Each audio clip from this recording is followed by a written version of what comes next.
I'm Susan Goss, and as a seasoned therapist of more than 15 years, I'm honored to have had the opportunity to gain so much wisdom from so many people and love passing that knowledge on to others.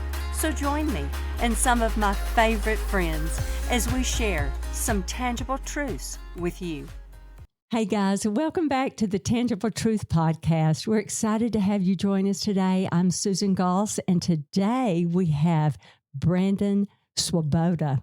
Hey, Brandon. Hey, Susan. I'm so excited to finally have you on the podcast. I'm excited too. Thanks for asking me. I am thrilled. Brandon is with Workmatters, and we're going to hear a lot about Workmatters later, but we're just going to jump right on in, Brandon. Sounds good. And you know, June is a month of Father's Day. Mm-hmm. And Brandon, when we were together one time and you were interviewing me, actually, I thought about you for the podcast. Mm. And I want us to jump in with episode 1 on reflection and what that means, because not everyone experienced a great relationship with a father at all. And some did, some didn't. But with reflection, a lot comes beautiful memories and also comes very difficult, hard memories. Mm-hmm. And so I wanted you to jump in because I heard a bit of your story. Sure. And I'm going to ask you questions along the way, but I wanted you to kind of jump in about your thoughts about reflection. Absolutely. Reflection is challenging for men. Most men. It is. I don't think it comes natural. We've been ingrained and trained to put the past behind us, to pick up our boots by the bootstraps and just get working. Mm-hmm. So to stop and pause and reflect is hard for men. Mm-hmm. I know it's hard for women as well, but we're talking about the men today. So reflecting is something I've had to learn to do over the course of my life. And I've had great spiritual directors and counselors along the way that have helped me do that and helped me to realize the beauty that does come from reflecting, looking back, spending time with it, acknowledging the pain, acknowledging the beautiful moments of a past and maybe how that shaped me and moved me in a direction of how I wanted to be a man, and both good and bad. But I don't know how I could know God more deeply without it. If I believe that I'm indwelt with his spirit, which I do, the same spirit that resurrected Christ from the dead, why would I not want to spend time reflecting with him internally in the deepest parts of me? I think often as a man, I want my children's lives to be better than mine, to be different than mine. I want them to be better men than I was, my sons, and I want my daughters to reflect the beauty of Christ in amazing ways. And so as a man, I wanted to lead a little differently than I was led, do things a little differently than I grew up with. But in order for me to do it differently, I need to reflect on how it was done in my world.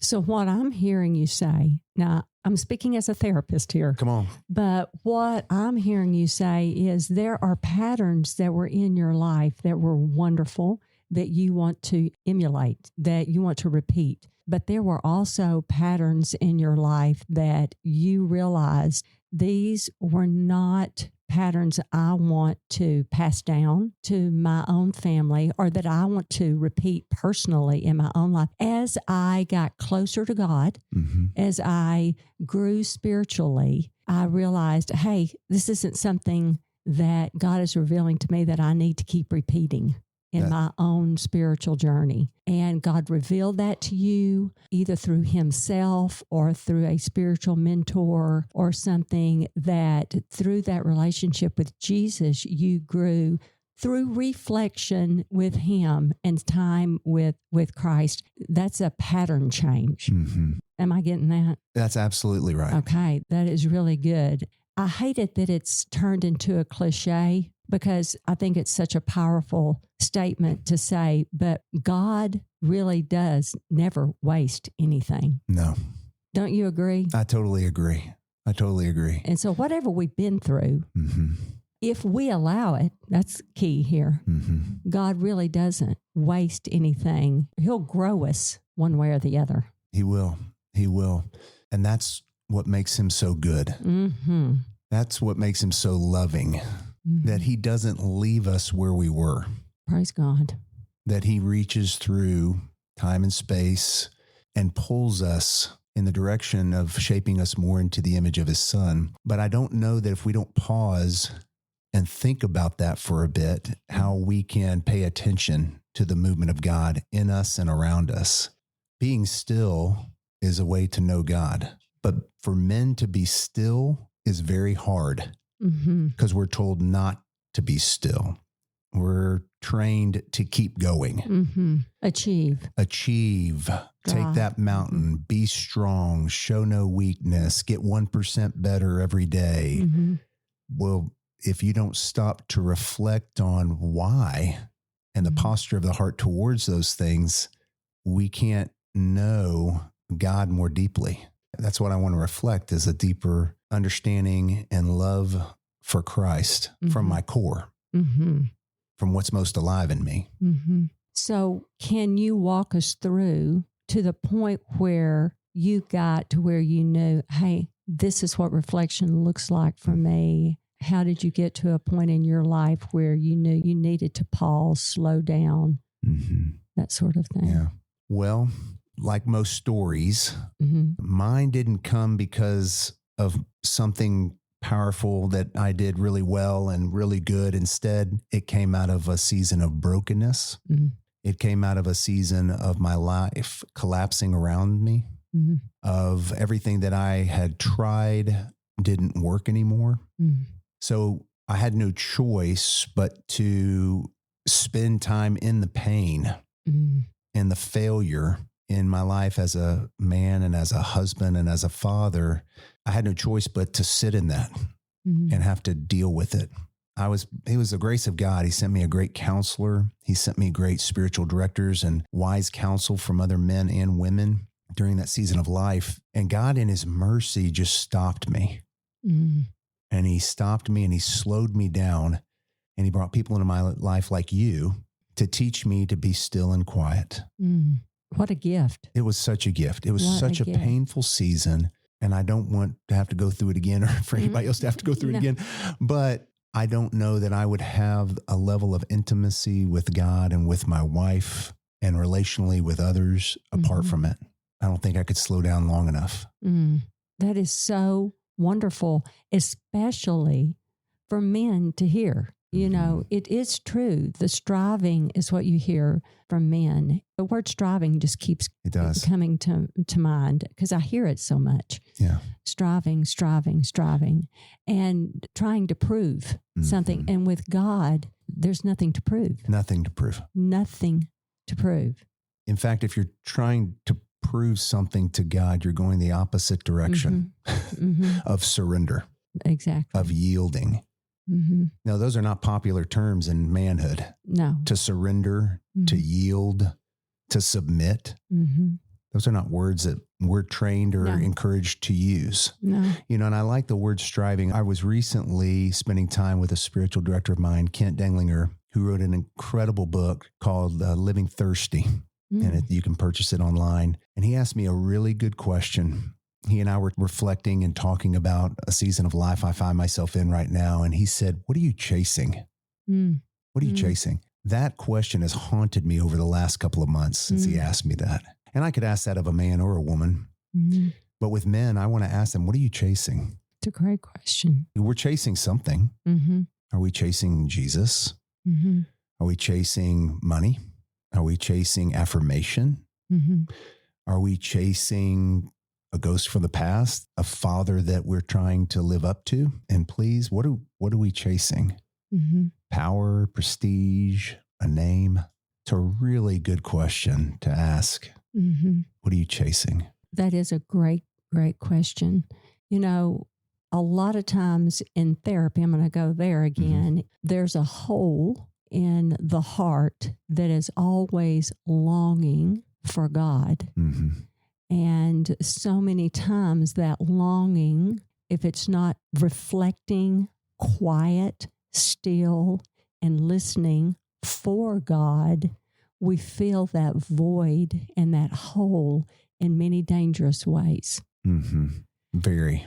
So there'll be somebody with a form of addiction and they're struggling, but actually the whole, and hear me clearly, the whole is a longing for God. The void is empty, but still trying to fill it. Truly, the void is, what are they chasing? Yeah. Nothing. Yeah. There's a great proverb, and I can't tell you where it is, but I'm sure you Google it, you can find it. There are things that seem like they lead to life, but they lead to death. And things that feel true. like they lead to death, but actually would give you life. Right. So if I don't pause long enough and reflect long enough to examine what is the posture of my heart, what is the hole that I'm feeling right now, I'm just going to go towards something that feels like life to fill it. So I'm going to go to pornography. I'm going to go to money. I'm going to go to vacations. I'm going to go to buying the next business or taking the next promotion, right? Because those things give me life. They fill a hole in that moment, but it actually could lead to death.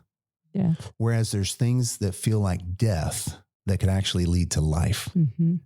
It feels like death to have to sit with my thoughts. It feels like death to have to sit with my wife and be quiet or share with her what's really going on and the inadequacy that I feel in this moment and not feeling man enough to solve the problem that we're facing as a family. That feels like death to have to admit that, but it actually would lead to life. Yes. Yeah. That's exactly what we're talking about. The whole. Life versus death. Life versus death. Life versus death. That's right. I mean, I just think about all the times Jesus, in the craziest moment, would pause and pull away. And, you know, when you said that, I see the picture of Jesus. This is Susan Goss's version, a modern day telling of Jesus leaving villages with people unhealed, miracles undone, sermons unpreached, to leave to go spend time with the Father because he knew what his soul needed, the time, but left miracles undone. He did. Sermons unpreached. Why do we think we can do it all? Yeah. We can't. We can't. But we continue to strive to do that, to get it all done, to do it. But Jesus is our model. He left things undone to go and spend time with the Father. And I picture that all the time in my mind. Yeah. And that's where the busyness versus hurried. Oh, yeah. You know, I love when you said that. Jesus was busy, but never hurried. Oh, it's so true. So true. Yeah. I was reading this morning in Psalms, and David calls himself a sojourner on the earth. The idea of having a long journey. But we don't see life that way. Like, this is a long journey. All the dreams and the wants and the desires we have won't be fully fulfilled here. So why are we hurrying to fill them? Exactly. Yeah. It's a beautiful passage of scripture. It's good stuff. It is. It is. In order for men to stop and reflect, that does have to become a priority, not just for them, but for those that love them, and giving them space and time to do that. That's necessary for their home. That's necessary for their children, right? I have lots of kids. And how many? 7.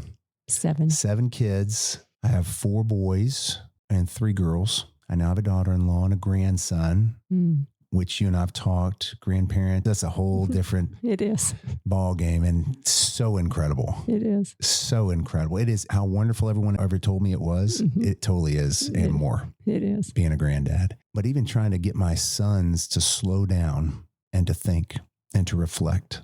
I was even asking a son recently, he's mid-20s. He's trying to understand what he needs to do with his career and what direction he needs to go. And he's trying to hurry to get to a position that he doesn't need to worry about right now. And me even encouraging and hinting to him to slow down and ask God, what do you want me to do with this? It's so hard. So hard for young men. To have that conversation even. Yeah, to have the conversation looking at me like, Dad, what are you talking about? You're crazy. I gotta get busy, Yeah. Of course, it helps I'm twice his age. So, Yes. and I've realized when I was in my 20s, I had that warrior spirit and wanted to conquer. And unfortunately, a lot of men keep that conquering warrior spirit all the way up into their 50s and 70s. And so stopping to reflect, deal with the hard, deal with the pain actually brings life, not It death. does. It does. I remember when our oldest was in his early 20s. Well, he didn't know what he wanted to do. That was the issue. He did not know what he wanted to do.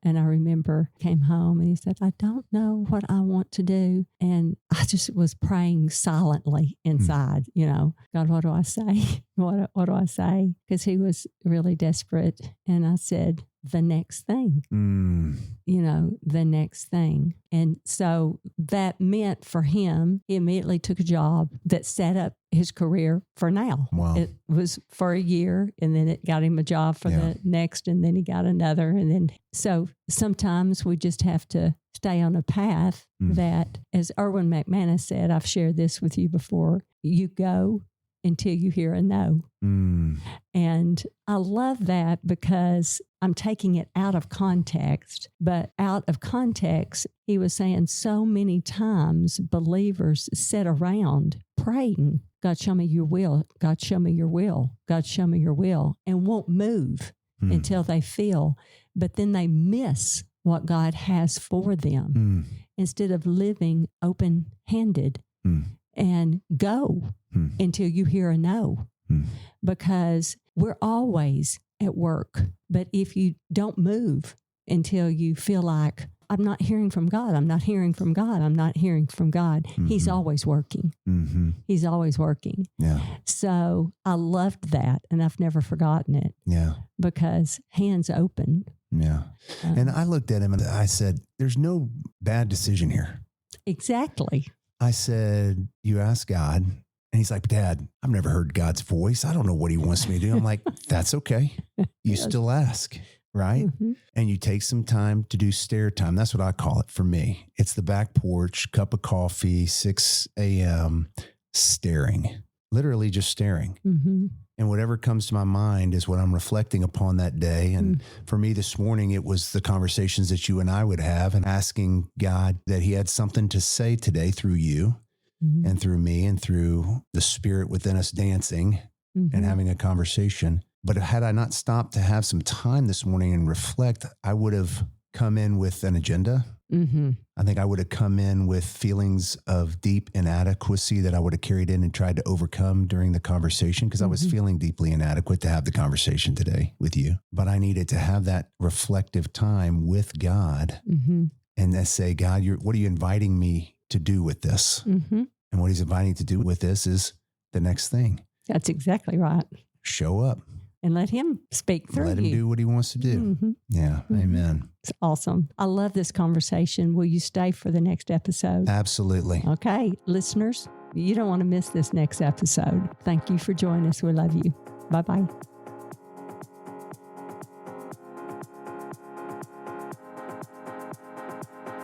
Thanks for listening to the Tangible Truth Podcast, part of the KLRC Podcast Network.